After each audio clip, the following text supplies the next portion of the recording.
જય શ્રી કૃષ્ણ મિત્રો, અત્યારે આપણે શ્રી કૃષ્ણ વાણી એટલે કે ગીતાજીનું ગુજરાતીમાં અનુવાદ કરી રહ્યા છીએ. તો ચાલો શરૂ કરીએ.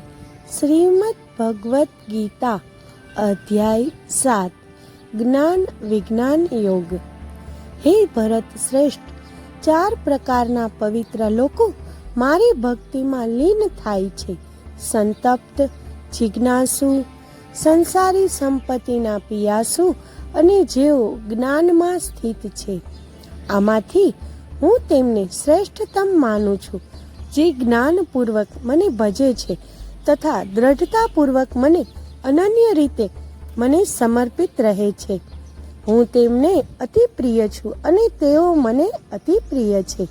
વાસ્તવમાં એ સર્વ જે મને સમર્પિત છે તેઓ નિસંદેહ ઉદાર મનવાળા છે, પરંતુ જેઓ જ્ઞાનમાં સ્થિત છે, જે એકાગ્ર ચિત્ત છે, જેમની બુદ્ધિ મારામાં વિલીન થઈ ગઈ છે અને જે મને તેમનું સર્વોચ્ચ ધ્યેય માને છે, હું તેમને મારા આત્મા સમાન જ ગણું છું. અનેક જન્મોની આધ્યાત્મિક સાધનાઓ પશ્ચાત જે મનુષ્ય જ્ઞાનથી સંપન્ન થાય છે તે મને સર્વે સર્વા માનીને મારા શરણમાં આવે છે. આવા મહાત્મા અત્યંત દુર્લભ હોય છે. જેની બુદ્ધિ માયિક કામનાઓથી હરાઈ ગઈ છે તેઓ સ્વર્ગીય દેવોને શરણે જાય છે. પોતાની પ્રકૃતિને અનુસરીને તેઓ દેવતાઓની પૂજા કરે છે અને આ દેવતાઓને રીઝવવાના આશયથી કર્મકાંડ કરે છે. દેવતાઓના જે કોઈ પણ સ્વરૂપની ભક્ત શ્રદ્ધાપૂર્વક આરાધના કરવા ઈચ્છે છે, હું એવા ભક્તની શ્રદ્ધાને સ્વરૂપમાં દ્રઢ કરું છું. શ્રદ્ધાથી સંપન્ન ભક્ત કોઈ ચોક્કસ દેવતાની આરાધના કરે છે અને વાંછિત પદાર્થ પ્રાપ્ત કરે છે, પરંતુ વાસ્તવમાં હું જ આ ફળોની વ્યવસ્થા કરું છું. પરંતુ આ અલ્પજ્ઞાનીઓને પ્રાપ્ત થયેલું ફળ નાશવંત હોય છે. જેઓ સ્વર્ગીય દેવતાઓની પૂજા કરે છે તેઓ સ્વર્ગલોકમાં જાય છે, જ્યારે મારા ભક્તો મારા ધામને પ્રાપ્ત કરે છે.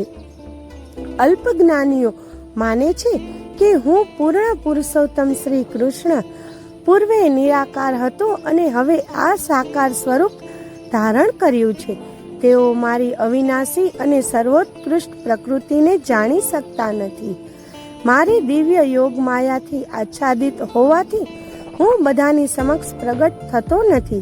તેથી મૂઢ લોકો જે જ્ઞાનથી રહિત છે તેઓ જાણતા નથી કે હું અજન્મા અને અવિનાશી છું.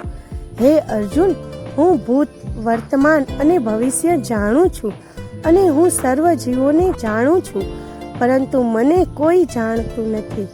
હે ભરતવંશી, ઈચ્છા અને ઘૃણાનો દ્વંદ્વ મોહમાંથી ઉદ્ભવે છે. હે શત્રુઓના વિજેતા, આ માયિક ક્ષેત્રના સર્વ જીવો આના દ્વારા સંમોહિત થાય છે. પરંતુ જે વ્યક્તિઓના પાપ તેમના પવિત્ર કર્મો કરવાના કારણે નષ્ટ થઈ ગયા છે તેઓ આ દ્વૈતના મોહમાંથી મુક્ત થઈ જાય છે. આવા મનુષ્યો મને દ્રઢ નિશ્ચય સાથે ભજે છે. જેઓ મારું શરણ ગ્રહણ કરે છે, વૃદ્ધાવસ્થા અને મૃત્યુમાંથી મુક્તિ મેળવવા પ્રયત્ન કરે છે. તેઓ બ્રહ્મ, પોતાનો આત્મા અને કાર્મિક ગતિવિધિના સમગ્ર ક્ષેત્રને જાણી લે છે. જેઓ મને અધિભૂત એટલે કે માયાનું ક્ષેત્ર અને અધિદેવ એટલે કે સ્વર્ગીય દેવો તેમજ અધિયજ્ઞ એટલે કે સર્વયજ્ઞ કાર્યના સ્વામીના સિદ્ધાંતોના મૂળ શાસક તરીકે જાણે છે, તેવા પ્રબુદ્ધ જીવાત્માઓ મૃત્યુ સમયે પણ સંપૂર્ણ રીતે મારી ચેતનાથી યુક્ત રહે છે. ઓમ તત્સદિતિ શ્રીમદ ભગવદ્ ગીતા સુપનિષત્સુ બ્રહ્મ વિદ્યાયા યોગ શાસ્ત્રે શ્રી કૃષ્ણાર્જુન સંવાદે જ્ઞાન વિજ્ઞાન યોગો નામ સપ્તમ અધ્યાય. શ્રી કૃષ્ણ.